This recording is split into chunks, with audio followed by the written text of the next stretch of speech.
Tonight I'm going to be lecturing about what the public support of arts and culture, what it's about, what the benefits are. In other words, what the case is for continuing to put public funds into arts and culture. I'm going to go through quite a lot of detail of that because we've been building the case up over the last few years. And I'm going to pick on a few elements of it that need to be unpacked, and I've got lots of exciting elements going forward. What does it mean to be an empathetic citizen? What's the role of a university in arts and culture and placemaking? And how can arts and culture combine with health to make a real difference to people's lives? So some quite interesting forward-thinking ideas, I hope.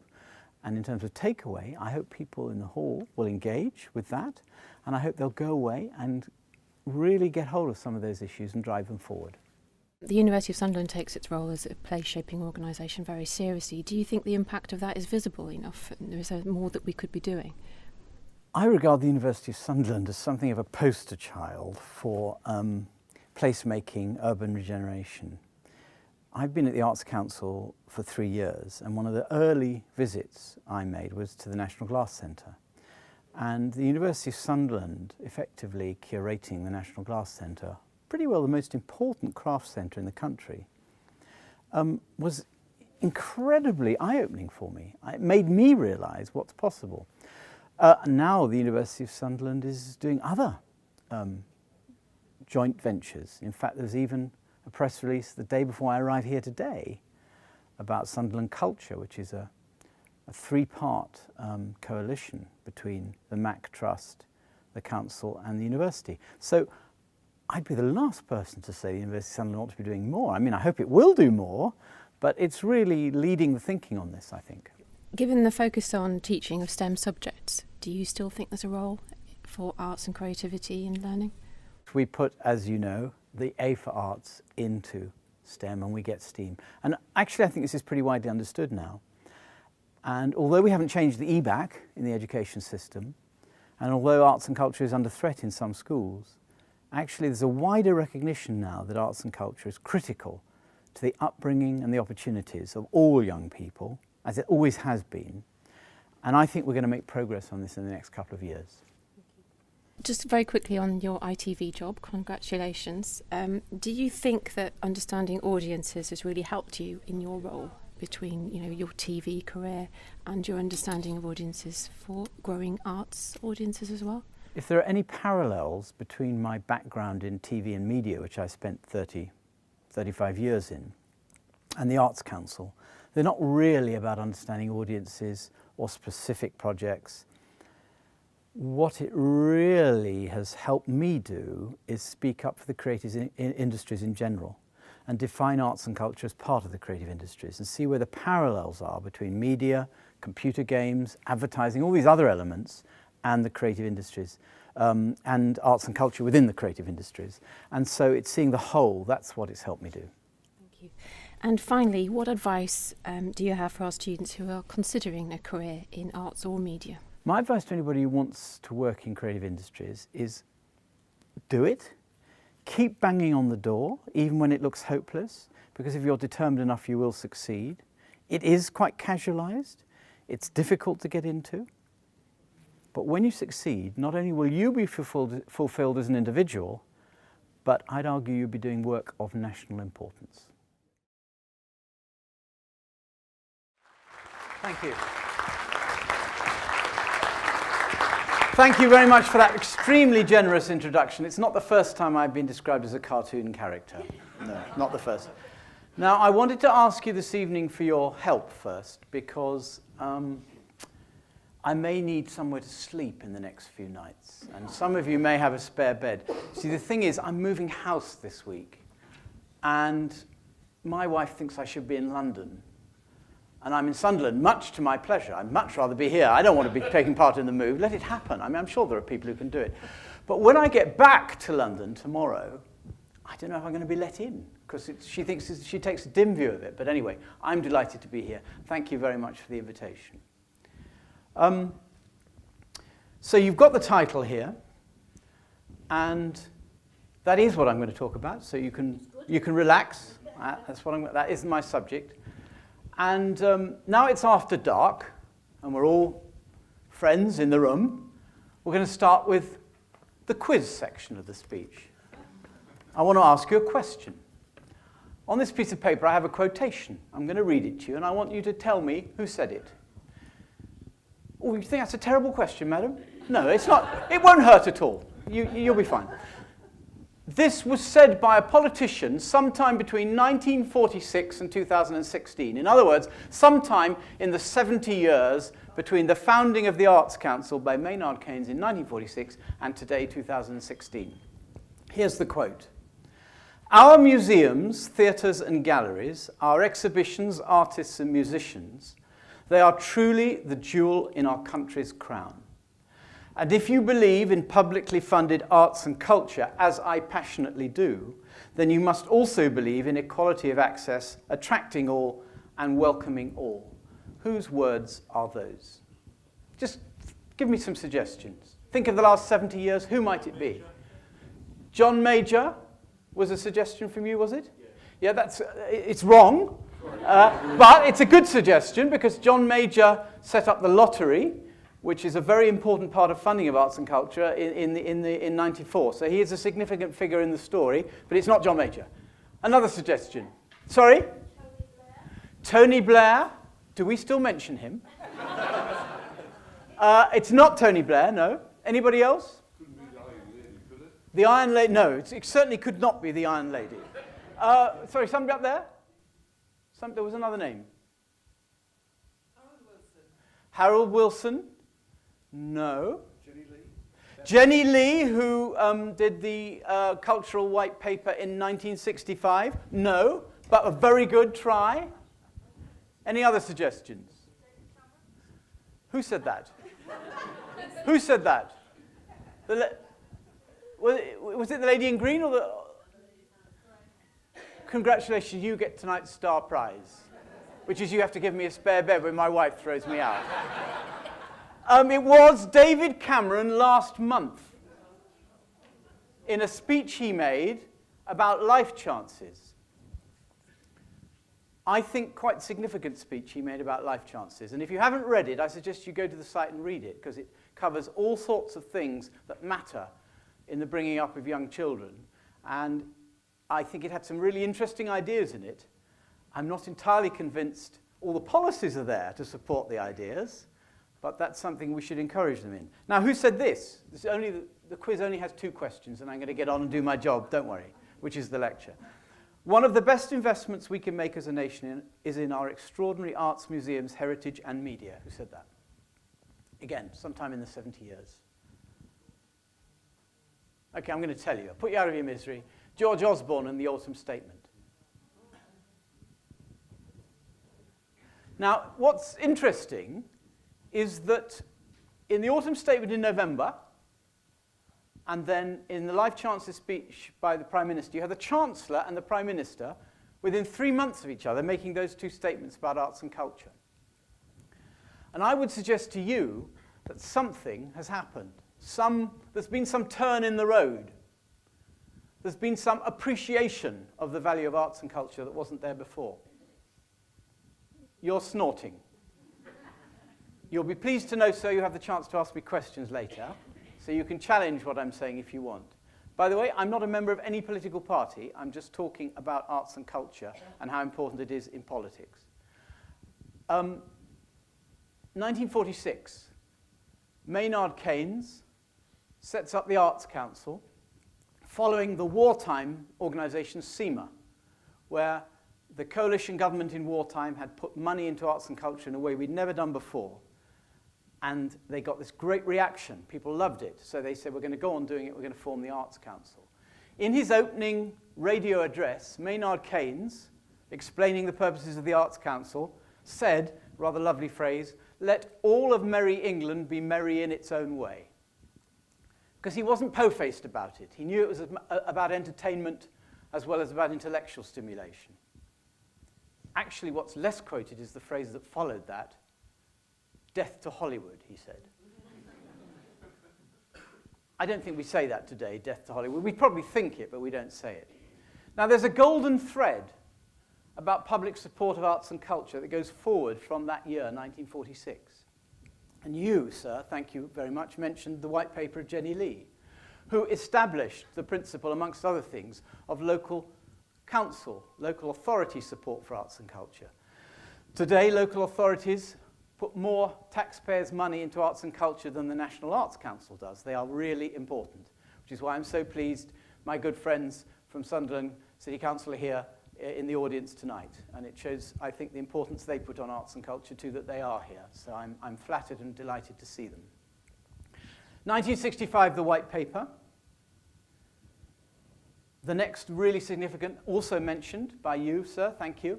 John Major set up the lottery, which he then defined for good causes, and that included heritage and arts and culture. And today, the Arts Council receives 270 million a year from the lottery to distribute to arts and culture. That was a big turning point. Another important point in that golden thread was Chris Smith in 2001 introducing free entry, which has had quite a dramatic effect. We were having a discussion just before I came in with some colleagues. We probably need to reinterpret the whole business of free entry, but there was no doubt that it was a very far-seeing policy and it was brought in 2001 in terms of people's access to artistic and cultural organizations. And then we came to the credit crunch. We came, in my short history lesson, to 2010. And I'm going to observe that there were very large cuts made in the taxpayers' support for arts and culture. I'm not going to be critical of it, because I'm going to observe that whoever had won the election in 2010, Labour or Conservative, they were both pledging to cut public expenditure. So there would have been cuts, whichever party was in power.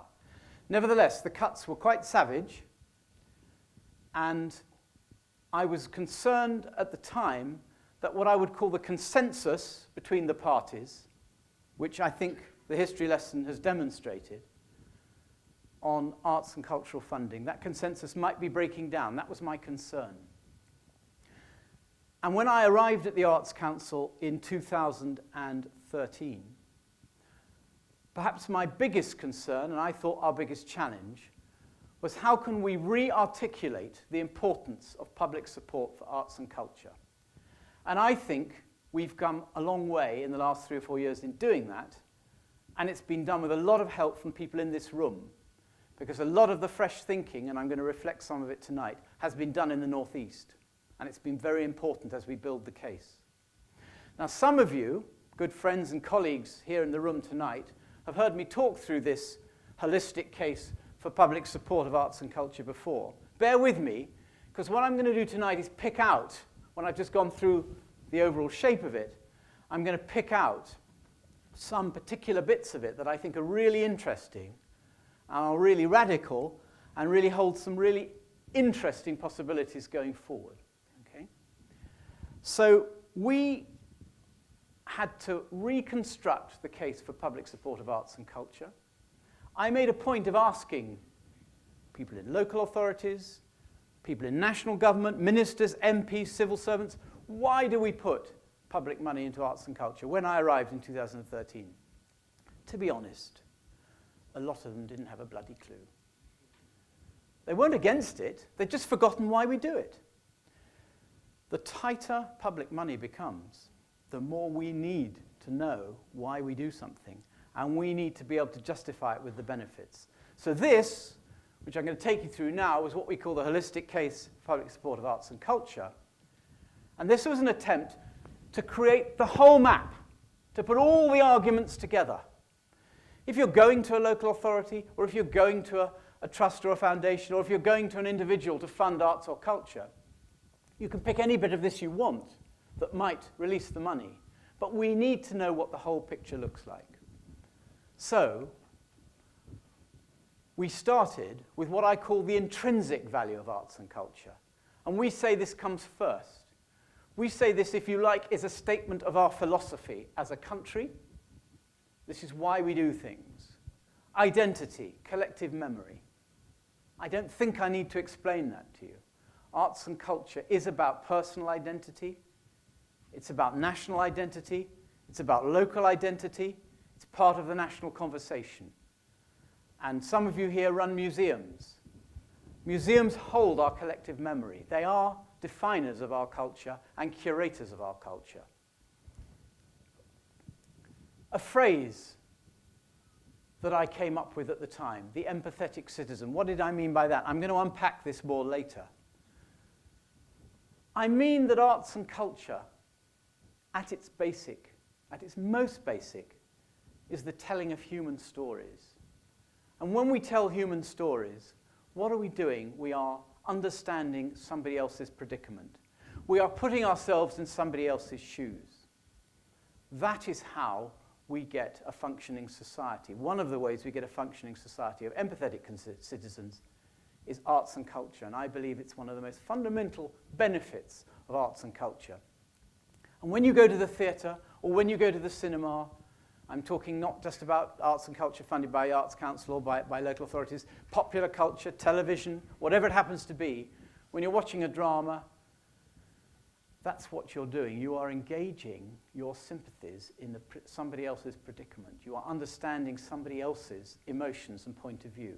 And that is how you get a functioning society. So nothing could be more important. And inspiring new ideas and fresh insights. I don't know if you're familiar with the work of an academic who worked at the University of East Anglia called W.G. Sebald. He was born in Germany. He made an observation about Germany after the war. He said that so traumatic had been Germany's experience throughout the 30s and then the 40s. How the country was destroyed, how the people some of them couldn't look at themselves in the mirror because not only what had happened to them, but what their society had done in the Holocaust.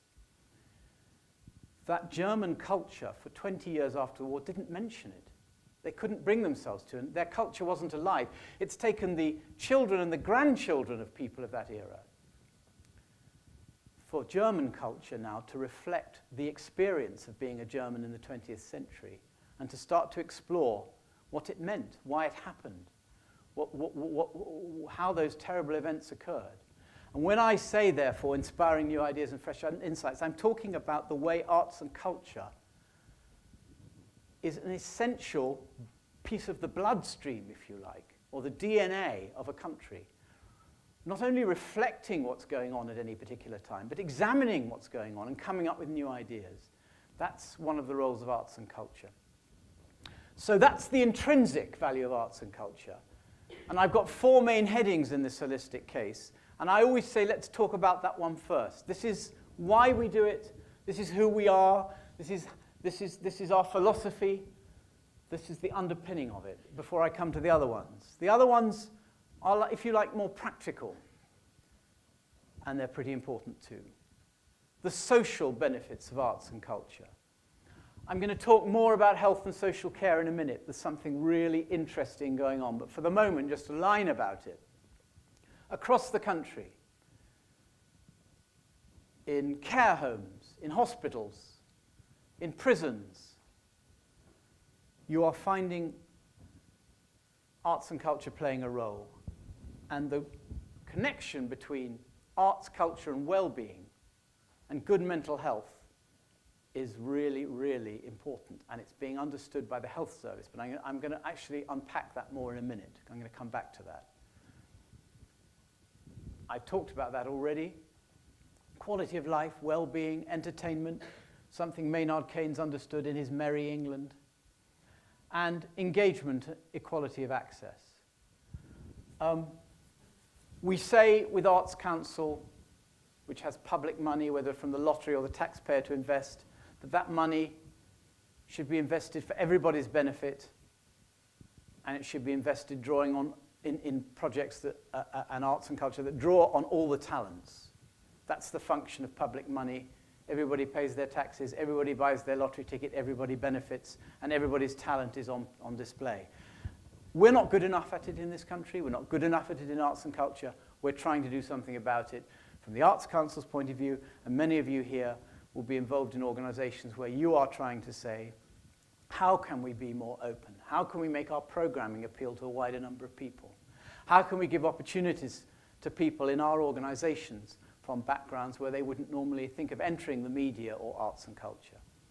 They're very important too. So arts and society, that's my second heading. Intrinsic, social. My third heading, education. In a way, I shouldn't need to explain this. It's perfectly obvious, the symbiotic relationship between arts, culture, and education. But I do need to explain it, not only because it's got different elements to it, but also because there is a danger that arts and culture is being marginalized in some schools. And if it is going to be marginalized, it's much to the detriment of every child in the country. So primary and secondary. We are in danger of having too instrumental an education system, a state education system. Now, I understand why, because levels of numeracy and literacy have not been high enough in this country, and we have to look in the mirror and admit it. And we don't do enough to cure it. And that makes sometimes people say to put that right and to feed a modern economy with so-called STEM subjects, science, technology, engineering, maths, you make education narrower and more practical. Less practical in terms of employment and qualification. But that ignores all the intrinsic benefits of arts and culture I was talking about earlier. And doesn't every child deserve that stimulation?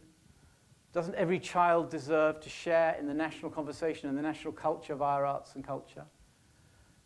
And when the creative industries are growing 2 or 3 times as fast as the national economy, shouldn't we be looking for the best talent in all the schools, from all people of all backgrounds?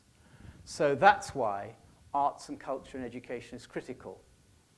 And I think we can make progress on this in the next 2 or 3 years. I'm not sure we can redefine the EBAC, for those of you who know what that is, but we can get Ofsted to inspect schools in another way to make sure all schools have a proper level of arts and cultural education.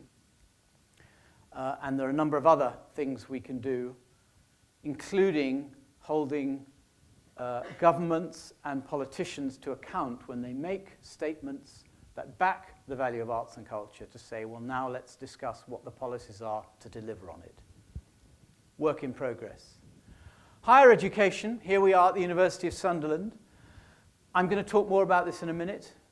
I thought in your introduction you made some excellent remarks and gave some really good examples. Let's dwell on that in a second, because I think the way in which higher education is redefining itself as a placemaker, as investors in communities, part of the urban regeneration story of this country is so interesting and so dynamic. I just want to talk more about some of the things that are going across the country, so I'm going to unpack that a bit more in a minute.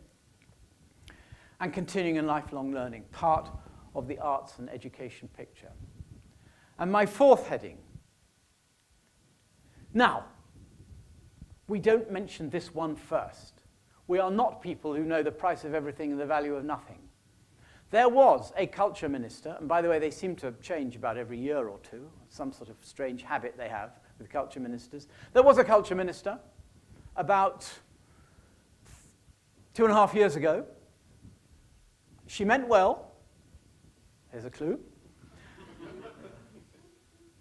But she made a speech, meaning well, backing arts and culture, but pretty well only talking about it in terms of its economic value. And everybody was a bit depressed about that. We don't invest in arts and culture because we're trying to create jobs. We do it for all these other, much more important reasons. But if an end product is jobs are created, economic value is created, it would be mad not to point to it. If it's one of the benefits of investment in arts and culture, you should have it there in your overall picture. So let's unpack what the economic benefits are of investing in arts and culture. But let's never say that's the main reason we do it, because there are other greater reasons why we do it. So, cultural exports.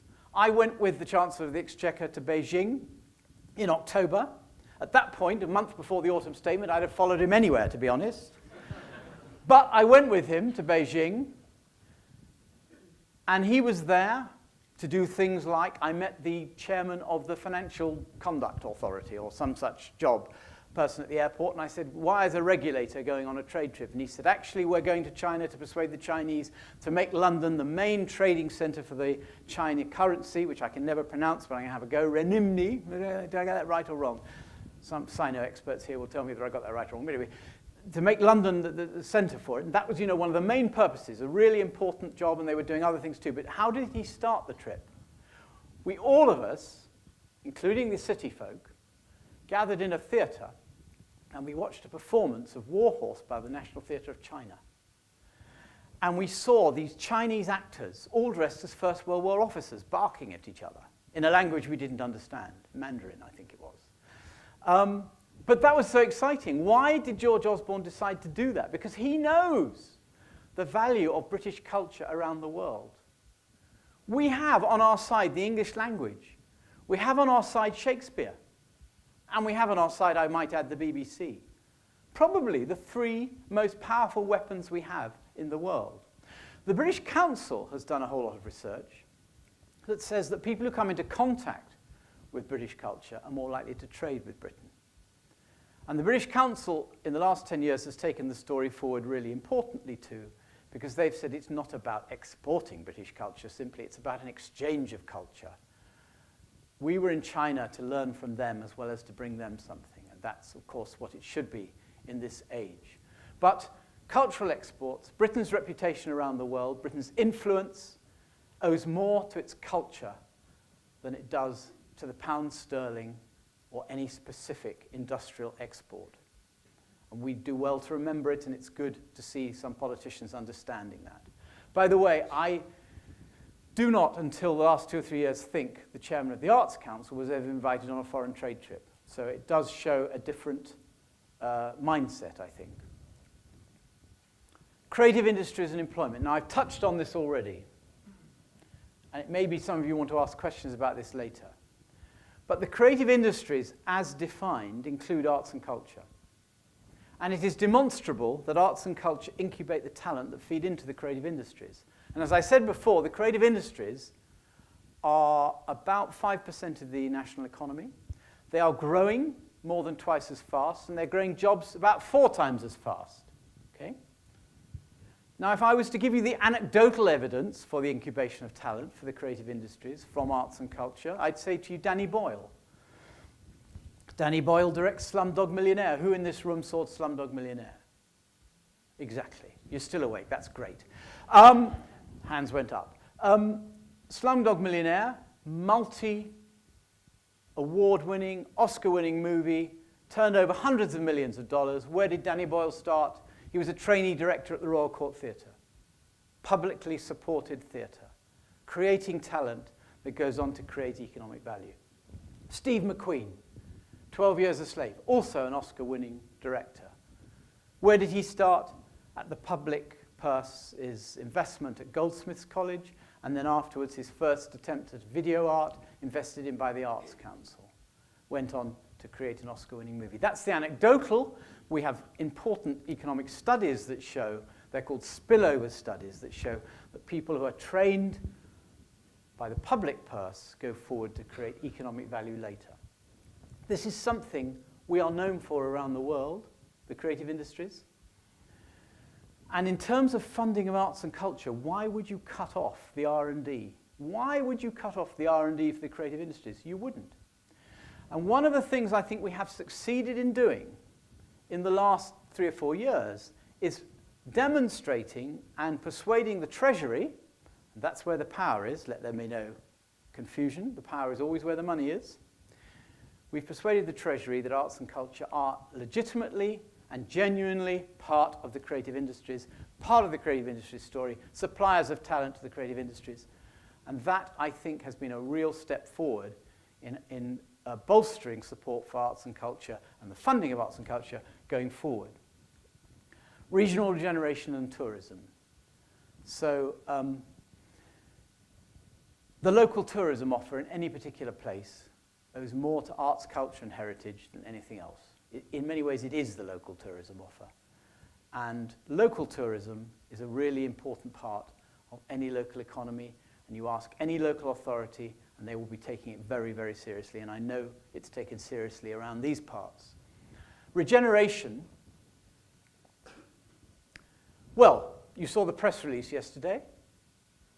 Sunderland Culture, an alliance between the University of Sunderland and Mac Trust and the City Council, and that is about regeneration. So I'm going to say a bit more about that in a minute when I'm talking about the role of universities, but it is absolutely clear, that is understood, that arts and culture has the power to regenerate. Now, I only need to say Gateshead to you, and I don't need to say any more, just that one word, Gateshead, because actually it's probably the best example in the country. But I could also take you to Salford and show you how the Lowry Arts Centre was there before BBC, ITV, and the universities were on that site. I could take you to Margate, where the Turner Contemporary is. I could take you to many places in the country where arts and cultural organisations have kick-started the regeneration of a depressed area. And when it's done at its best, it does all the things I talked about first: quality of life, excitement, identity. It does all those things, those really important things, but it also helps kickstart the local economy, the service economy. You can have creative clusters of businesses if that's your strategy. So it's incredibly important. So that's our plan for world domination on one slide. You see? There it is. Now, when I went into the Department of Culture, Media and Sport with that one piece of paper, in either late 13 or early 14, I can't remember which, and there was a new permanent secretary there, and I slapped that on the table, and she grabbed it and wouldn't give it back. And I'm pleased to say DCMS has done a lot of work on this, and they've added bits to it, and they've enriched it. And I'm really pleased that I think it's more widely understood, and I think it did have genuine influence on the autumn statement, where at least the national funding picture for arts and culture was held stable for the next 4 years. Now, I stress the word national, and you may wish to talk about this later. It's not really my subject this evening, but I was talking about it before I came in with colleagues this afternoon. There's no doubt that the biggest single challenge facing arts and culture in this country is the pressure on local authorities. The spending pressure on local authorities, the cuts that local authorities are having, for whatever reason. I'm not seeking here to debate the rights and wrongs of the policy. I'm just stating the obvious fact that arts and culture is a discretionary spend by local authorities. It's not a statutory obligation. So we have to work with all the local authorities across the country, and we have to keep talking about the holistic case for public support of arts and culture, so that we're all engaged in the same process, as local authorities have to make incredibly difficult decisions about their spending going forward. And it requires a good deal of imagination from them, because it requires new ways of funding. It requires using capital sometimes, not revenue. Finding empty buildings that can be used. Finding new ways of working, new partnerships, as I mentioned just now. All of those things and that new thinking is going to be critical going forward, as local authorities have to, in a way, not only rewrite their models, but are stressing and straining simply to fund the growing cost of social care and an elderly population. So we have to take that on board. But that is the overall picture of the holistic case. And just to repeat, if you're an arts or cultural organisation and you want to raise money, and you're going to an individual to say, would you please make a donation, or you're going to a trust or a foundation, or you're going to a business saying, will you support us or sponsor us, or you're going to a local authority, or going to a national funding agency, you need to think about that holistic case. We all need to think about it. Maybe you pick the bit that's relevant to the funder, maybe you tell the whole story, but let's remember what the whole map looks like.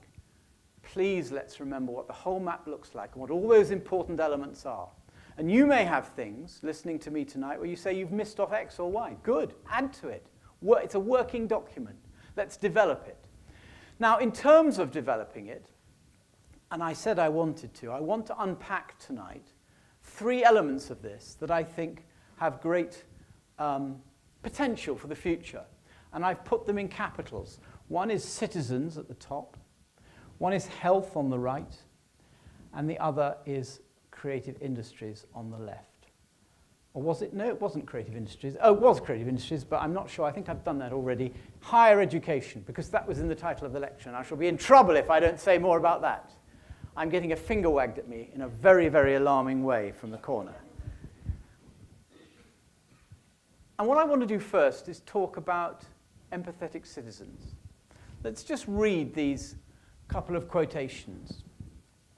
Great novelist George Eliot said, "The greatest benefit we owe the artist, whether painter, poet, or novelist, is the extension of our sympathies.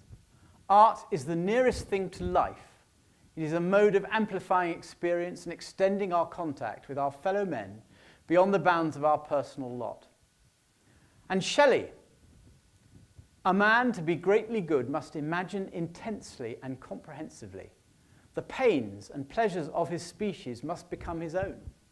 The great instrument of the moral good is the imagination, and poetry administers to the effect by acting upon the cause." So what interests me is that two great writers, one a poet, one a novelist, had worked out in the 19th century, had worked out what the purpose of art and culture is, beyond the mere reading of the book, beyond the entertainment. They were saying, in essence, it's about empathy. It's about understanding other people. It's about reaching out of your own cocoon to see what the interests of other people are. Now, one of the interesting things about empathy is that in the last 20 years, via primatology, that is the study of monkeys and apes, and via neuroscience, which is the study of the brain using MRI scanners, we have learnt more about the function of empathy than we ever knew before. We now know which parts of the brain drive our emotional intelligence. We see them light up when people are told interesting stories or entertained. We know the people who are low in emotional intelligence and the people who are high in emotional intelligence. We know why people are psychopaths. We know which bit of the brain doesn't actually function, so they are not able to empathize with other people, see their point of view. It's called theory of mind. And so what I'm arguing is that arts and culture and the creation of empathetic citizens, upon which all functioning societies depend, is now a matter of provable science. And there are lots of studies now that show that the reading of books, the watching of films, the engaging of our sympathies and our emotions is a wholly positive experience and creates more positive people and people who are more socially aware and socially positive. This, by the way, underlines with incredible importance the way in which we need to have arts and culture education in schools. Because if we're not creating empathetic citizens of young people, then we deserve to have our heads examined. So, empathetic citizens, my point here is that the science of empathy is developing rapidly. I don't know whether you've ever seen the books by a man called Simon Baron-Cohen. He's not the comedian, he's his cousin. Simon Baron-Cohen is a professor of psychology at Cambridge University. He's done amazing work studying autism and Asperger's syndrome. And he's written a book about that and about empathy and about how we now understand people and our emotions and our emotional capabilities far more than we ever did before. And it opens up all sorts of interesting avenues, including how we get better public servants, how we deal with cyberbullying, how we deal with restorative justice and bring victims face to face with perpetrators. That's not what I'm here to talk about tonight. I'm just saying it's a very interesting field, very relevant to arts and culture. How am I doing for time before I have to take questions? I'm under the whip here. What is that except a wonderful piece of blown glass? Let's just enjoy that photograph for a moment. National Glass Centre, Sunderland. There you are. So, I said I wanted to unpack a bit more the role of higher education. So I really cannot say how important it is that universities are redefining their role as investors in their local communities. And I cannot say how much I admire Sunderland and the leadership the University of Sunderland has given. Now let me give you some examples from here first, except they were all in the introduction. A Creative Spring, the Creative People and Places, which somebody from the University of Sunderland, who happens to be in the room tonight, is chairing, which is about bringing arts and culture to places of low arts take-up. Taking over the National Glass Centre, one of the most important craft centres, if not the most important craft centres of skill in this country, and making the place really sing and restoring it. And I talked to you about the relationship between the University of Sunderland and Mac Trust and the City Council announced yesterday. These are really, really important things. You wouldn't have seen them 20, 30 years ago. Universities wouldn't have thought this way. It's a different way of thinking, and it's really exciting. So let me give you some other examples. One quite close to home. University of Northumbria is a partner in Baltic 39, the art gallery in Newcastle, just across the river from Gateshead. That's a place where professional artists can work with art students. Art students get their first foot in the door of a profession, what it means to be a professional artist. The University of Derby opened up the moribund Derby Theatre and now runs it, and that is now a community asset.